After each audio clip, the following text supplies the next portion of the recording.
सुबह सुबह जब राम एक नगर में पहुंचा तो वहां के राजा को भयंकर कोढ़ की बीमारी थी और उस राजा को ठीक करने वाले को अपनी लड़की की शादी करवा दी जाएगी तथा आधा राज्य भी दे दिया जाएगा।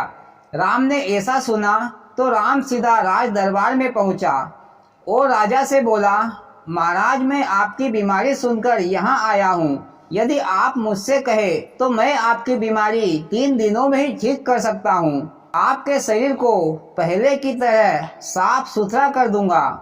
राजा ने कहा, यदि ऐसा हुआ तो मैं अपनी बेटी का विवाह तुम्हारे साथ कर दूंगा तथा अपने राज्य का आधा हिस्सा भी दूंगा। राजा की यह बात सुनकर राम ने 3 दिनों में ही राजा साहब को निरोग स्वस्थ कर दिया और राजा ने भी अपनी घोषणा के अनुसार अपनी कन्या का विवाह तथा आधे राज्य का स्वामी बना दिया। अब राम एक राजा बन चुका था। उसकी जिंदगी आनंद से गुजरने लगी। अब राजा भी कोई भी कार्य करता तो राम से पूछ कर ही करता। मोदी जी, राम की तो अब चारों उंगलियां घी में और सर कढ़ाई में हो गया। अब तो उसके मजे ही मजे हो गए। हाँ भैया, फिर एक दिन राम हाथी पर बैठकर बाजार के लिए निकला तो सौभाग्यवश उसका मित्र श्याम उसी बाजार में घूम रहा था। श्याम का सब कुछ छीन गया था। वह कर्जे में नले से गले तक गड़ चुका था और भूख प्यास से पीड़ित था। इधर राम हाथी पर जब बाजार से घर के लिए जा रहे थे तो रास्ते में राम का मित्र श्याम मिल गया। दोनों ने एक दूसरे को पहचान लिया। फिर श्याम ने मन ही मन सोचा कि आज तो ये उस दिन का बदला मुझसे लेगा, पर राम ने ऐसा नहीं किया।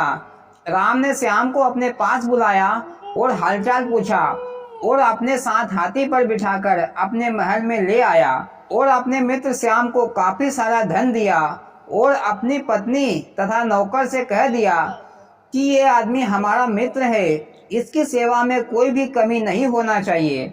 फिर श्याम की बड़ी आवभगत स्वागत सत्कार होने लगी।